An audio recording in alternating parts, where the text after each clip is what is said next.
We're live. Hello everyone. Welcome to Women and Children First. I'm so sorry for the delay. We had some technical issues, but we're here now.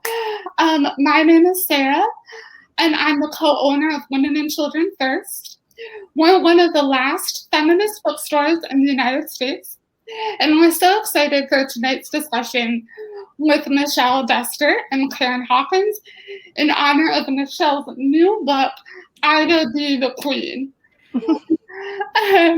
So thank you all for coming. Just a reminder that Women and Children First is currently closed for in-store browsing, but we do offer curbside pickup and we ship anywhere in the United States. Also, a little housekeeping note. If you want to ask a question tonight, please do so by putting your question in the Ask a Question button at the bottom of the screen. You can also buy the book by clicking the Buy the Book button, also located at the bottom of your screen. Michelle Dester is a writer, speaker, professor, and champion of racial and gender equity. She's written and edited or contributed to 11 different books, and she is her great-grandmother is the one and only Ida B. Iwells. Karen Hawkins is the co-publisher and co-editor-in-chief of the Chicago Reader and the founder of Rebellious Magazine. She co-hosts 2 podcasts, and you can find her on blackkarenhawkins.com. This book, Ida Be the Queen, is an absolute treasure. It celebrates Ida B. Iwells as the patron saint of Black history, Chicago history, women's history, the history of journalism, and it is also showcases the work of Michelle and her family to honor Ida's incredible legacy. And her fight for racial justice echoes on in our world and our work today. So please help me welcome Karen Hawkins and Michelle Dester. Wow, thank you, Sarah. Hi, Karen. It's so good to finally get this together here. I know. I agree. I'm so excited to meet you, and thank you for you. You have been unflappable during these technical challenges, so we did it. We're here. We not only need to be authors and speakers, but like technicians also. Oh my gosh. Well, it's not funny, but I was just thinking this is a virtual book tour. Of course, these are the issues. It's also winter in Chicago. I feel like we could have been stuck in the snow. Any kind of things could happen. So yeah, I'm glad we made it. I will save my questions. Let's have you start reading, if that's all right. If you can set up the reading a little bit and then have you read, because I feel like people want to hear from you. And then if you have questions in the audience, please do ask them. Okay, so I'm just going to read. Should I just read some of the first chapter? Oh, that's great. Who was Ida B. Iwells? Dangerous Negro agitator. In the late 1910s, the Federal Bureau of Investigation updated its files that tracked a woman who'd been born into slavery in Holly Springs, Mississippi. This second report, registered the year after her FBI file was first created, came with a decisive declaration about Ida B. Iwells Barnett. We have on file quite a few reports from different cities where she had addressed meetings of colored people and endeavored to impress upon them that they are a downtrodden race and that now is the time for them to demand and secure their proper position in the world. She is a very effective speaker, and her influence among the colored race is well recognized. I believe she is considered by all of the intelligence officers as one of the most dangerous Negro agitators, and it would seem that her care should be considered very carefully before she is given a passport to the peace conference. The strongly worded letter worked. Ida, among several others, was denied the passport she would need to travel to an overseas conference that had been organized after the end of World War I. She believed African Americans deserved a representative at the peace conference in Paris, and that any written resolution should include a racial equality clause. Though neither President Woodrow Wilson nor the FBI agreed with her, the need for this clause seemed obvious to Ida. How could Americans delegates travel to France to discuss the importance of peace when their own country treated a whole race of its own citizens so poorly? Born in 1862, Ida B. Wells Barnett dedicated her life to exposing the hypocrisy at the core of American vision of itself. And how could the so-called land of the free be somewhere that saw the lynchings of countless Black people?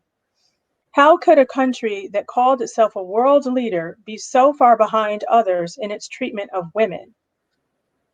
These were difficult questions, and Ida addressed them in multiple ways over decades. She wrote articles that took up causes big and small. She gave speeches around the country and across the ocean over the course of her life that earned her plenty of enemies. Like many other African American activists throughout history, Ida was branded radical for speaking out against racism, sexism, economic exploitation, and lawlessness. So that's just a brief section of the first chapter.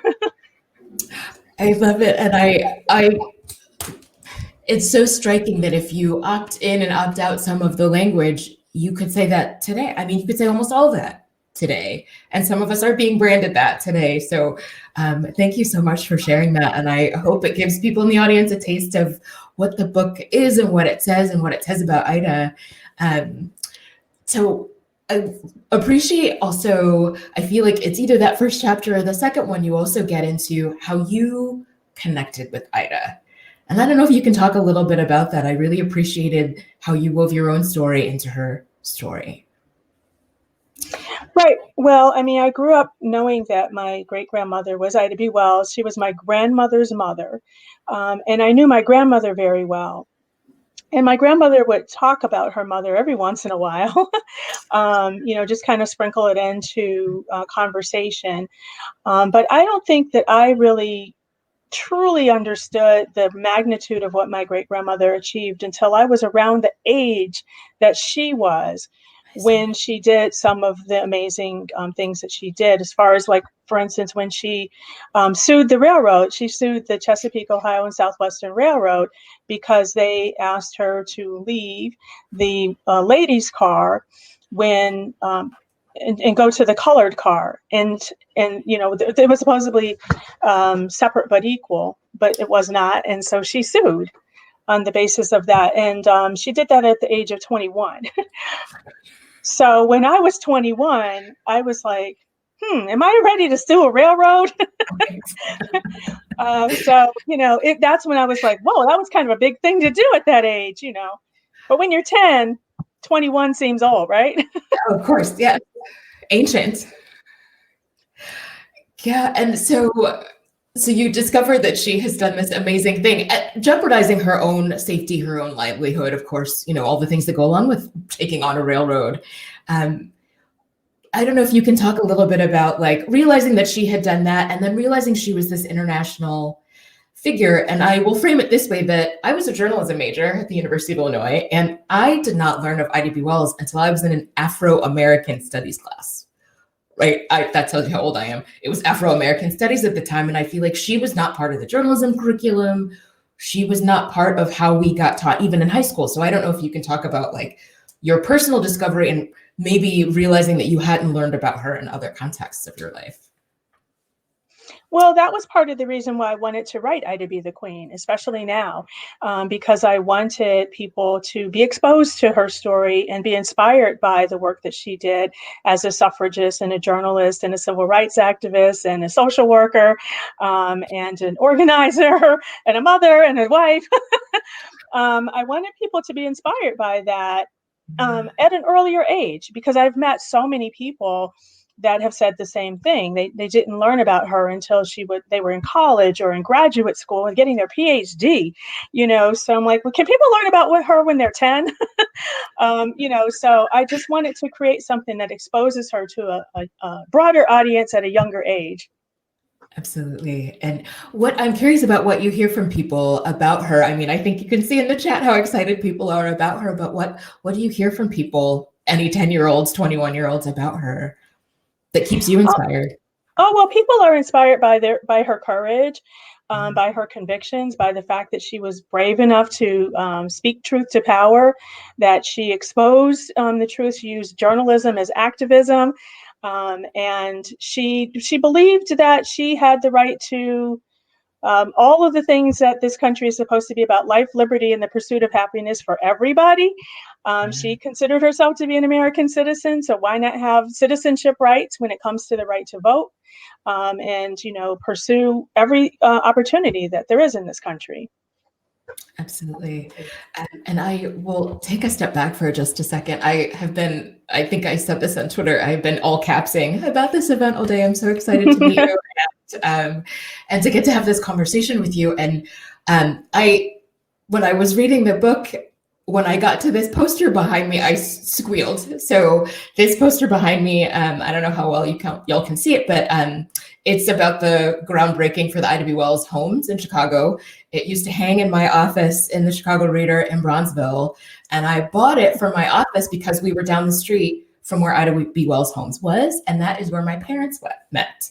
My parents went to Wendell Phillips, I know, and they met when they were living in Ida B. Wells. And Ida B. Wells is my Slack avatar for the Reader. She is one of the inspirations for me as a Black journalist, and I know she's the inspiration for a lot of Black women journalists. So I don't know if you can speak to that contribution to journalism, like the investigative society and kind of what you've seen her legacy and her through line be for journalism. Well, I mean, the legacy that my great-grandmother has in journalism, which I tried to, write about in Ida B. the Queen, is that she was a pioneer when it came to investigative journalism.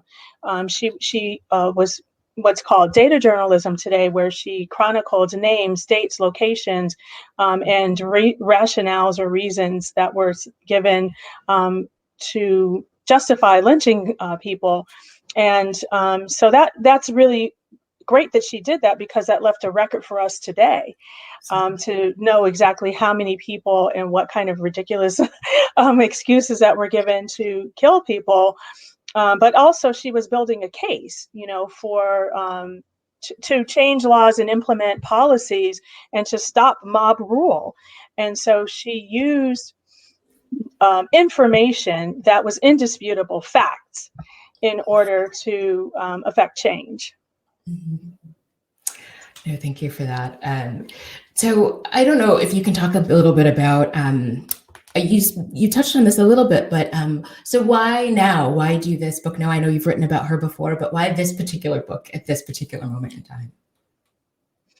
Well, I mean, we're in a historic time right now. We have Black History Month coming up. There's Women's History Month coming up. I felt that, unfortunately, Ida's name and legacy was not as well known by a younger generation as I would hope. Mm-hmm. And so the fact that the Ida B. Wells homes, came down, as you know, here in Chicago. And I just felt that she's such an inspiring woman. She had extraordinary contributions, and her life story can be inspiring to today's generation and the next generation that's coming up. So hopefully, people can see themselves in her story. Mm-hmm.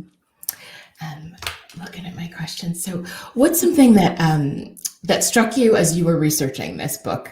Were there any names or any incidents that jumped out at you as you were researching?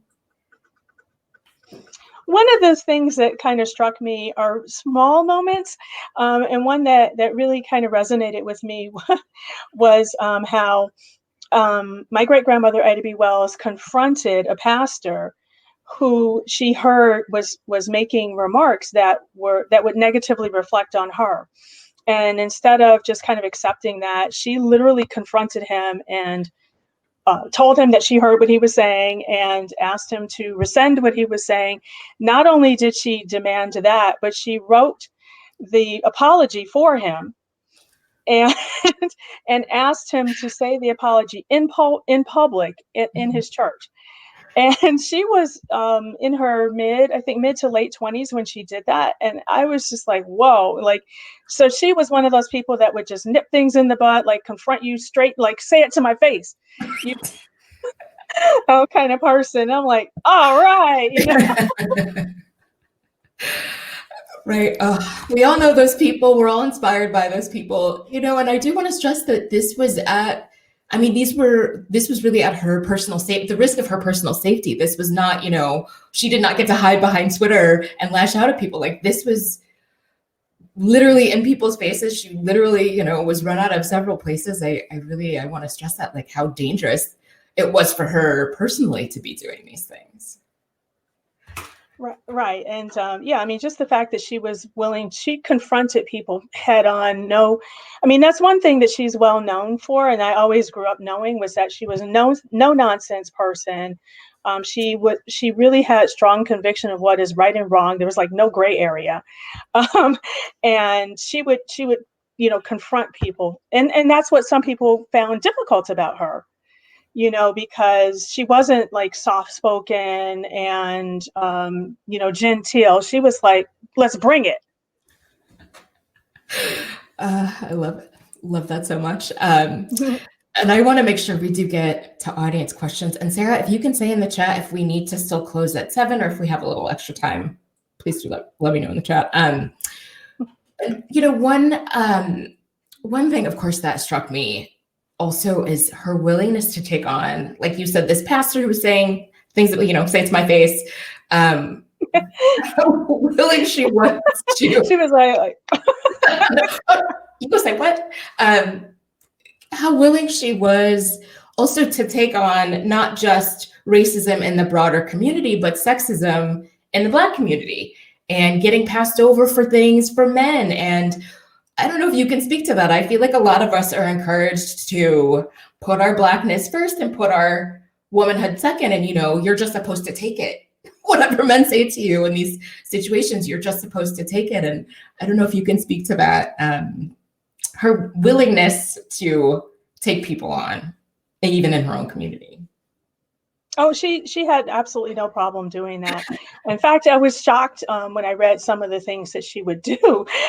I mean, for instance, when she was in Memphis, you know, writing for the Memphis Free Speech, she like I said, she had problems with, she had strong convictions what is right and wrong.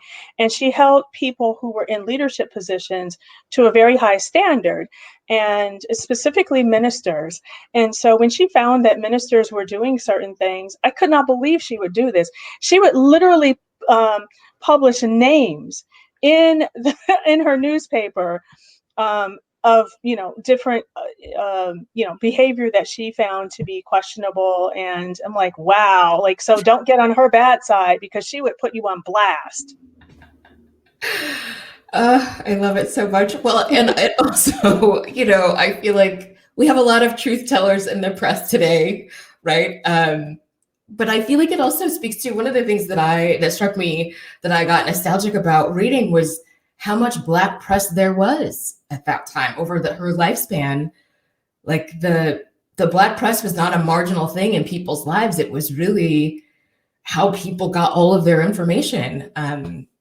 I don't know if that struck you at all about all of these newspapers she worked with and all of these names in Black journalism, and we're so decimated now. Right. Well, I mean, I think that speaks to, you know, the innovation and the genius, the talent that we've had forever in our country. The one thing that we need to remember is that newspapers were the only form of communication or news at that period in time. There was no radio, there was no television. Of course, there were no computers and Twitter and on and on. So it was only the newspapers.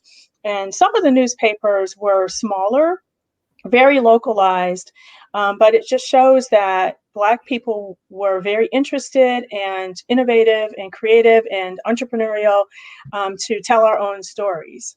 Mm-hmm. Absolutely. All right, I'm going to go to let's see if this ask a question works. All right. Okay. Oh, I love this. All right. What is your advice? Oh, thank you for this, Adam. Adam Rhodes is the Social Justice Reporting Fellow for the Chicago Reader. Thank you for this question, Adam. What is your advice for writers or journalists covering social justice issues who face pushback from editors or other writers because of the subject matter of their writing? Oh my God, that's a really, really good question, and I think that is a quandary that a lot of writers find themselves in, because you're dealing with you have your own ideas about what should be told, but then newspapers or other media outlets are concerned about what will sell, and so there can be a tension between those two things. So I think you just have to find a news outlet that is sort of in alignment with what your values are and what your interests are, because otherwise it's you'll just be frustrated. If you don't have that same sort of goals and values. Yeah, absolutely. Unfortunately, there are more of us than there used to be. There was a time when there were if you wanted to work in journalism, these were your options and you just kind of put up with it. But I feel like there are more of us starting all the time. So hopefully there are more opportunities for folks. But that's great advice. Let me look at this other question. Can you talk about why she came to Chicago and why she stayed? Well, my great-grandmother, Ida B. Wells, came to Chicago, and this is one of the things that I write about in Ida B. the Queen, is she came here originally in 1893 for the World's Fair, to protest the World's Fair, and she wrote a pamphlet. She wrote a pamphlet with Ferdinand Barnett, who ended up being her husband, Irvine Garland Penn, and Frederick Douglass. And then, so because she was working with Ferdinand, and I guess they got along, she ended up coming back to Chicago in 1895, and they got married. In between those times, she went on a speaking tour to England, and she went on a speaking tour all across the country. So he was patient, and he knew that she was the woman that he wanted to be with. So he waited for over a year, at least over a year, and was very supportive of her traveling all over everywhere to spread her message. So yeah. Kudos to Ferdinand. Right, exactly. Oh, and actually, you know what? I'll insert a question here, because we're talking about her time in Chicago, and I know you were instrumental in getting that section of Congress Parkway, maybe the whole thing, renamed Ida B. Wells Drive. So congratulations on that. And I don't know if you could talk about that journey with the city of Chicago. I feel like it says a lot about how Chicago views some of its citizens. Can you talk about that journey? Well, I mean, the League of Women Voters is, I have to give them the most credit, because they're the ones who initiated the idea. Wow. And then they sort of brought me into the fold to work on making that happen. So it's a process. I mean, you have to work with community leaders, different organizations, as well as obviously politicians. We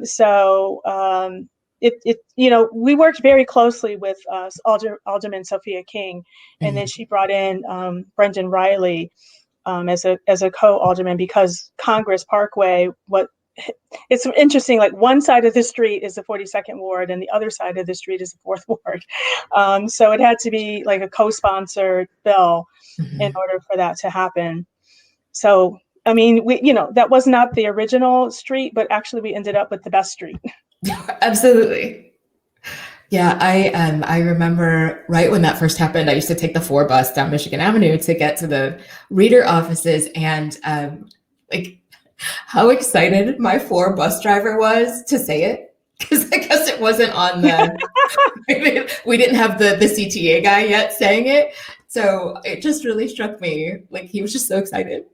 I'd be like, next up, Ida B. Wells Drive, Yeah, and what's really interesting is, I mean, this is my hope, but also, it's my hope that it'll become normal, right, for there to be streets named after Black women, and I don't want to say it'll be no big deal, but I just want it to be like, it isn't a big deal. Like, Black women made this country what it is. We've contributed to this country. We've been here for 400 years, and we deserve more than one street.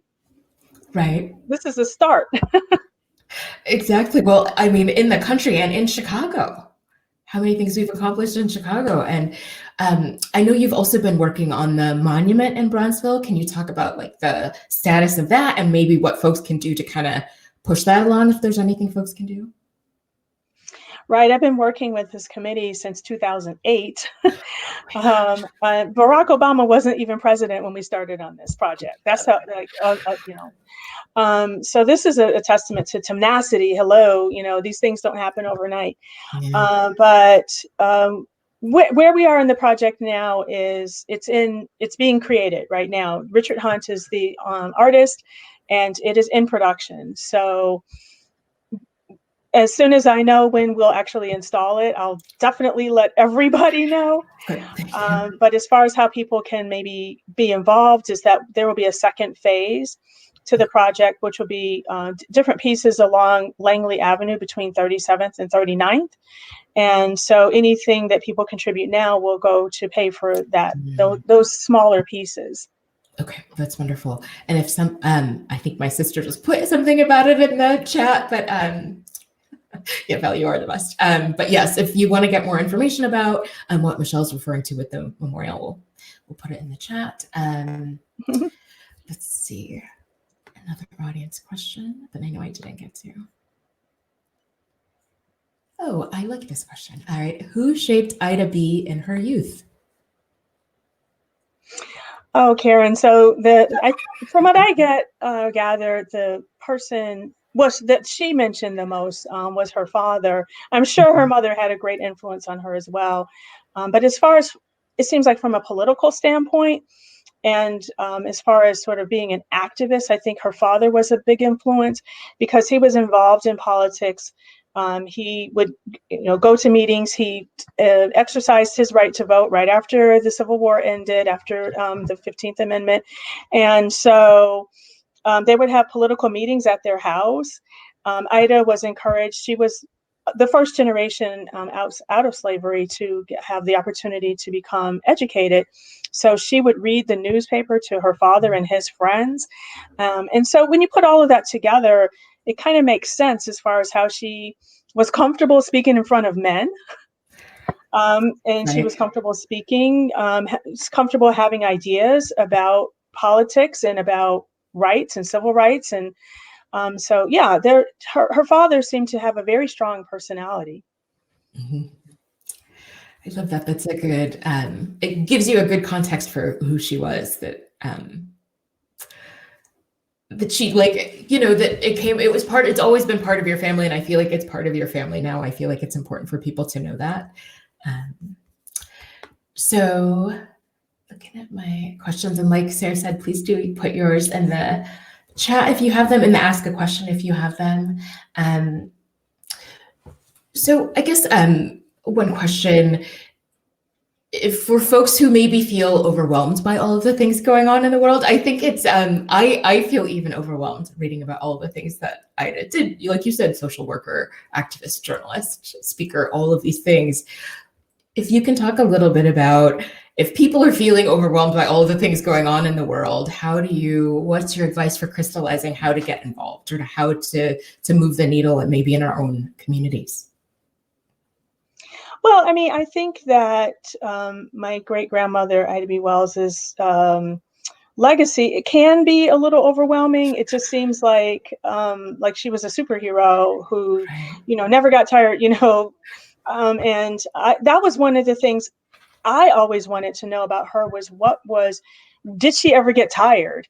Did she ever feel discouraged? How did she handle disappointment and setbacks? I mean, that's, for me, what made her seem more human.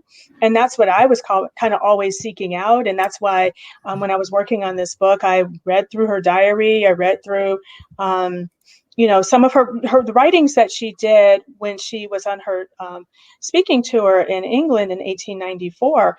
I felt like I got a better sense of sort of her interest and her personality is more of a private kind of side to her. And also when I included some letters that she exchanged between herself and Frederick Douglass, and that obviously was not public writing. And so those were the things that I was seeking for myself to get a better understanding of who was she behind, the badass woman, that was never afraid of anything. And because to me, that's not even realistic. There have to be times when you wonder, like, why am I doing this? And how do you draw on strength in order to keep going, and things like that. So I wanted to know that. What kinds of things did you discover? Any of the things that kept her going, or any of the things that I know there? I do remember a passage where she talks about, particularly after the railroad lawsuit went south, like feeling discouraged. Like, what do you think kept her going after she had setbacks? Well, one of the things that was apparent, especially reading her diary, was that she was a very religious woman. And so I think she drew on her faith quite a bit to sort of keep going and believe that God, wanted more for our people. And so I think that was one of the things that she leaned on quite a bit.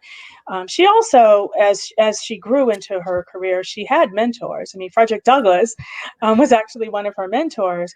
And he, I think, guided her and gave her advice, and I'm sure encouraged her as well.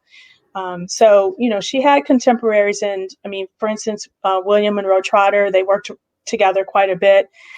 T. Thomas Fortune, Du Bois. I mean, it's almost like a who's who of our historical figures, but it makes sense that they knew each other, they worked together because they were doing similar work, and they lived, during the similar time. So I think there is such a thing as, community of thought leaders and all of that. They would go to conventions. People had conventions back in the day.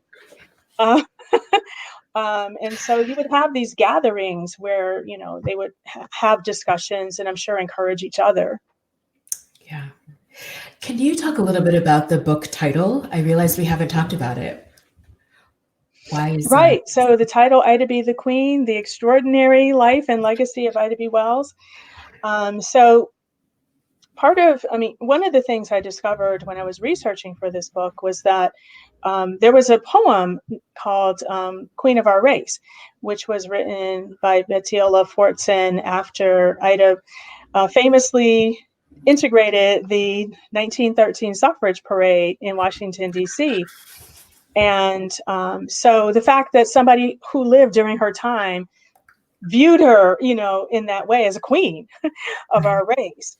And then I've also learned that in 1894, there was, she was referred to as like Queen Esther, like kind of compare it to Queen Esther. So, for me, I feel like it's not hyperbolic for her to be referred to in those terms as a queen of our race. Yeah, so. It's beautiful. All right, let's go back to we have more questions. I'm glad someone asked this. Can you talk about the illustrations in the book? And I will just throw into that. There is something really magical about seeing illustrations of Black people, especially Black women, because I feel like we don't get that treatment very often. It sounds silly, but there's something about seeing an illustration of yourself that just that just elevates the image of yourself, especially at a time when everybody's taking selfies of themselves constantly. So can you talk about the illustrations? They're really beautiful. Right. Well, the illustrator is Monica Ahonunu. And she's done a lot of work. I'll spell her last name for people who want. It's Ahanonu. And she's on a lot of social media if you want to follow her. But she's obviously an extraordinary illustrator, Black woman, based in I think she's in LA. And so that was, meaningful to me to have, someone who looks like us draw pictures of people who look like us for a book about somebody who looks like us. So really, it's a lot of, and not only that, it's like Black women, hello, supporting each other. So yeah, I mean, and her style obviously is very unique, very colorful, and interpretive. So I'm hoping that will also bring a lot to the book as far as this, when it comes to even younger people being, intrigued and drawn into the book. I have a friend of mine with a 3-year-old who said that his son was just captivated, mesmerized by the illustrations. He can't read yet, but he's like, hey, I want to read this. I want to look at this book. Right. That's what you're going for. Absolutely. And, what you just said, book by you about somebody who looks like you from your family, Black woman illustrator. I feel like this is a revolutionary notion. I mean, especially in publishing, I appreciate so much that you sought out an illustrator who could render us correctly because she is of us. And I hope we see more of that. And I really appreciate how many artists and creatives are creating these collectives. Like, never again will you say you couldn't find somebody. Like, here's a list of 1,500 Black and brown illustrators, so I really appreciate that. They're beautiful. Thank you. All right, we have a couple more. You mentioned she was protesting the World's Fair. Can you say why? Right. Well, my great-grandmother, Ida B. Wells, she was actually invited to come to Chicago by Frederick Douglass to help him write this pamphlet, because he knew about her. She was well known at that point, and I guess he felt she was the best person who would have no problem being outspoken. And so she came from New York to Chicago to work on this pamphlet that would be distributed at the World's Fair. There were two parts. So to protest the World's Fair, but also the pamphlet served to educate people who were attending the World's Fair about why they were not seeing African Americans represented at the fair in a way that those 4 people felt was necessary. So the pamphlet included Ida's section, which talked about lynching and class legislation, which was about basically how Black people are really treated in this country. And then there were other sections that talked more about the actual achievements of Black people, and like, these are the things you're not seeing in this fair that we have done, because it was 30 years after the Civil War had ended. And so they felt there was a lot of progress in 30 years, and the world needed to see that. Absolutely, yes.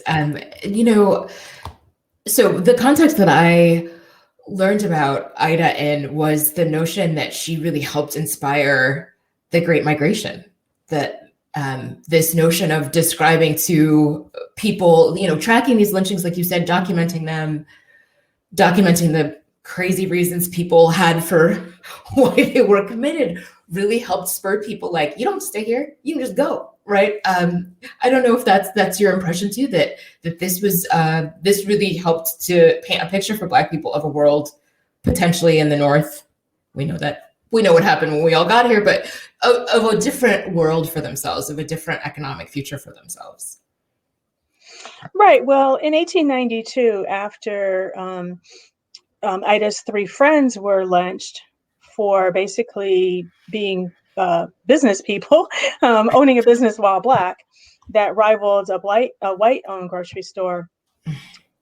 And she knew, and everybody knew, that they could not get justice because they suspected that one of the lynchers was the judge and another, the attorneys and the sheriff. I mean, so how can you possibly get justice if the people who are committing the crimes are the law? Right. So she encouraged in her articles for the Memphis Free Speech, she encouraged people to boycott streetcars, to boycott white-owned businesses, and for those who could afford to just leave Memphis. Like, we don't need to stay here and be, disrespected and brutalized and oppressed. Like, we don't have to stay here. We can go. And also that was spurred on by Thomas Moss's last words, one of her friends who was lynched. He said, tell my people to go west. And so people left, several thousand people left Memphis and went to Oklahoma. In fact, it's interesting because my great-grandmother went to Oklahoma to investigate and check it out to see if it was okay Wow. to recommend that people go there, which I'm like, really? Little woman, and not to be pejorative, but she was a tiny woman. She was about 5 feet tall. So for her to like go investigate and see if it's okay, for you all to be safe. Right. So at that time, Oklahoma was a territory. It was not a state at that point. But she went there and was like, okay, it's good. I approve.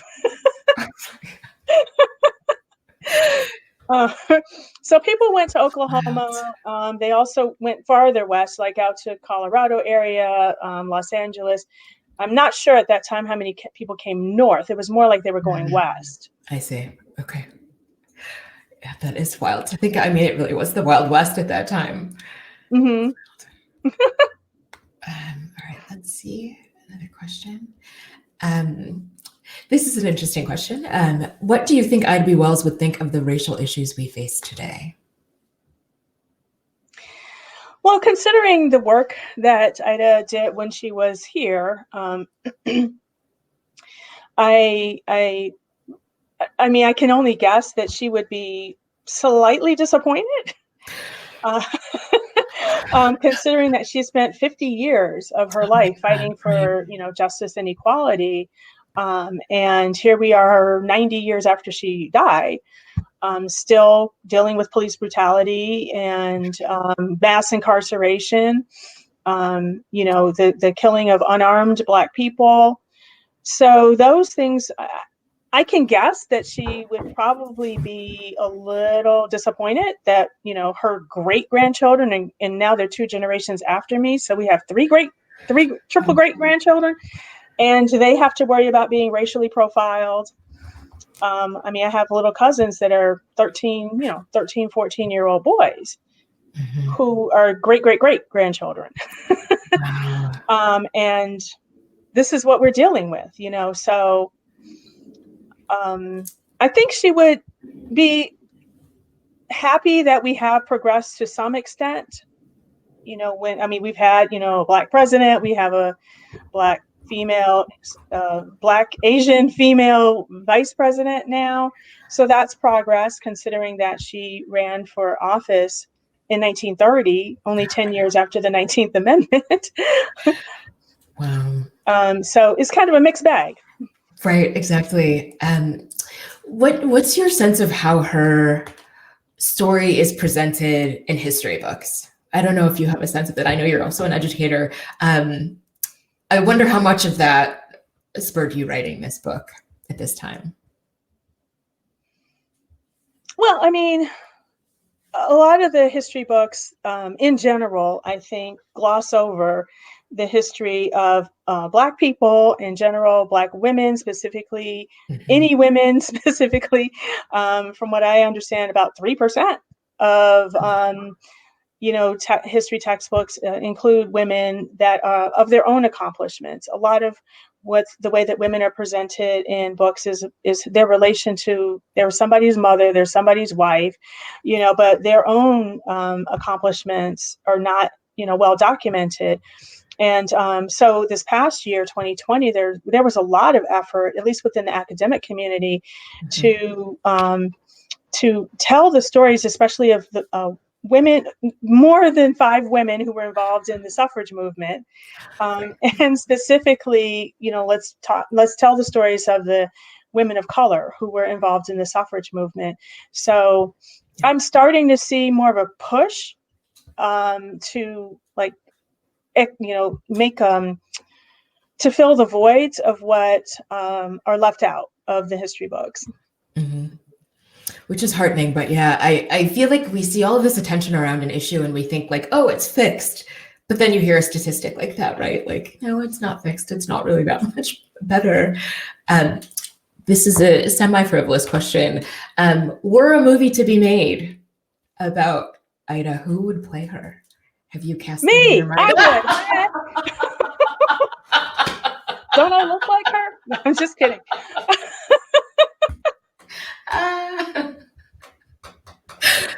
All right, done. Who's going to play Ferdinand? That's all. I'm just kidding.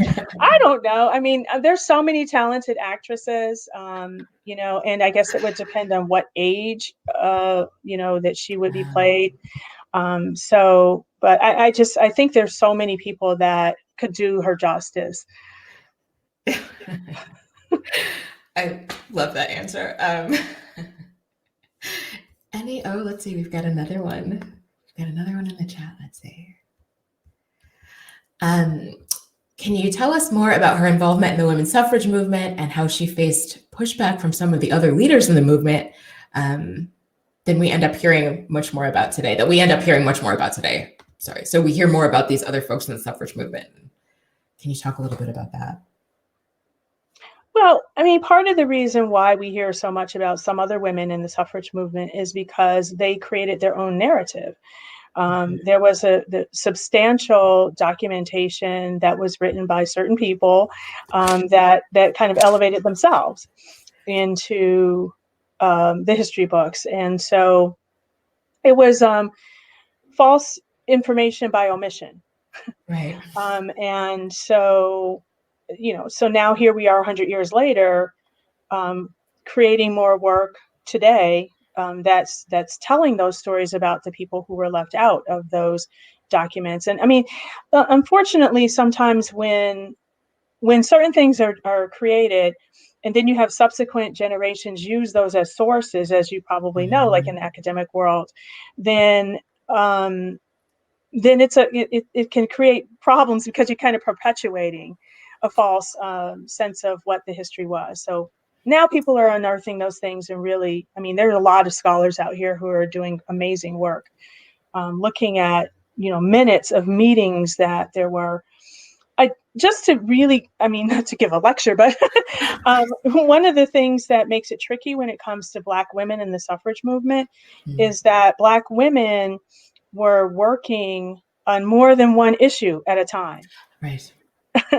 And so suffrage was one of the issues, not the only issue. And that's a really big difference between how Black women were working in the suffrage movement versus other women that were only focused on the vote.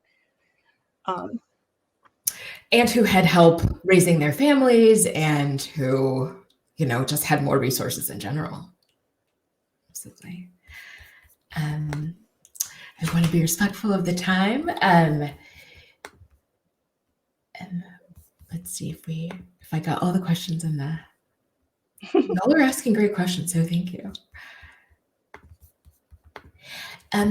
Other than, of course, buying this book, you can click the button to buy the book from Women and Children First, support local feminist bookstores. What else can folks do to learn more about her and her legacy and to get inspired?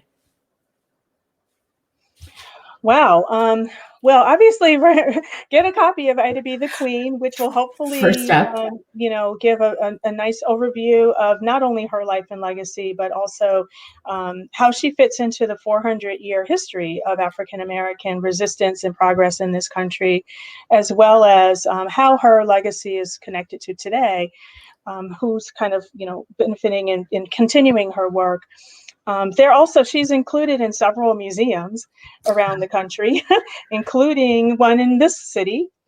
And there are documentary films. There are other books that have been written about her, including her autobiography. So there's quite a bit of information about her.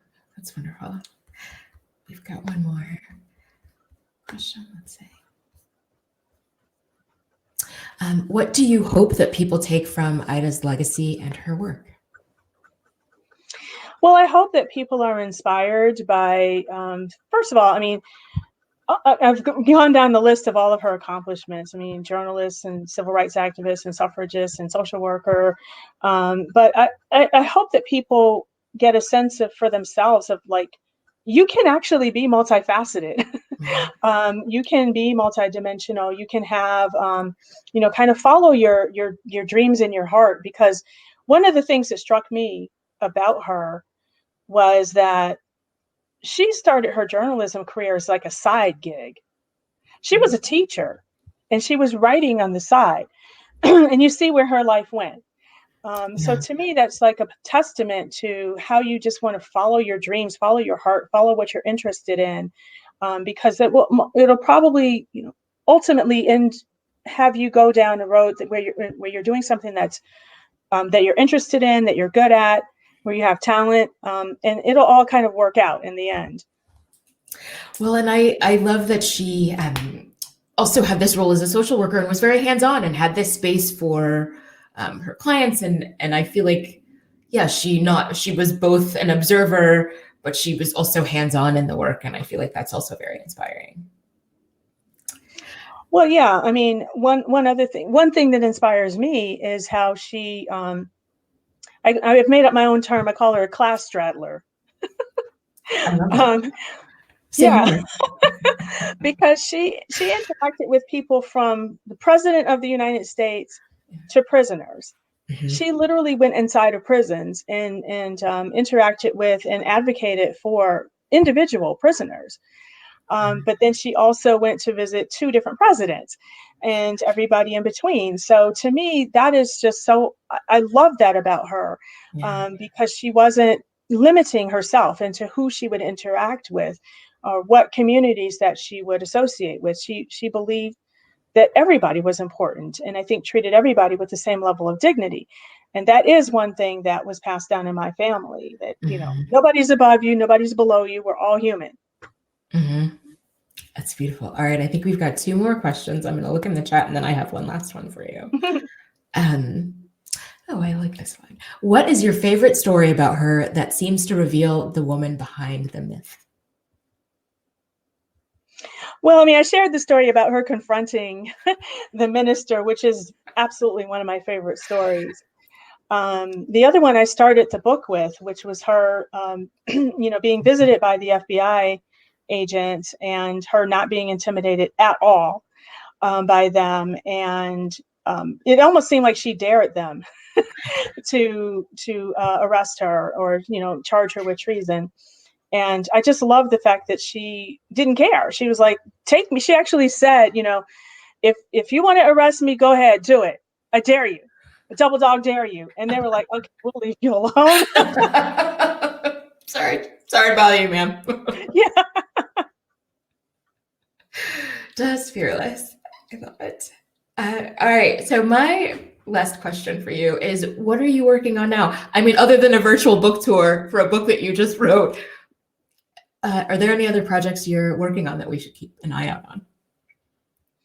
I'm working on a couple of children's books and a couple of more public history projects to add more to Chicago landscape of our history, and also some other ones in Memphis, and there are several projects that are in the works in this country that are about suffragists and political activists. So I'm involved in quite a few things, actually. That's wonderful. And the movie project that you cast yourself in. So yes. Yeah, I'm going to cast myself. Yeah, I mean, just to add that to the list, of course. All right, Sarah, are you joining us again to close us out? Hi, yes, thank you so much. That was so fantastic. You were so wonderful. I hope that this book is taught in schools across the country for years and years to come. You can buy your own copy by pushing that little green button if you haven't already. For those who missed the event, don't worry, it was recorded, and we'll be sending out the recording tomorrow and adding it to our YouTube channel. Thank you both so much for sticking with the technical issues and having such a wonderful, wonderful conversation. Thank you so much. Thank you, Sarah, and thank you so much, Karen, and thank you for your patience with all of my technical issues. We did it. We're here. We got to meet. Thank you so much. Have a good night. Thank you. Thank you.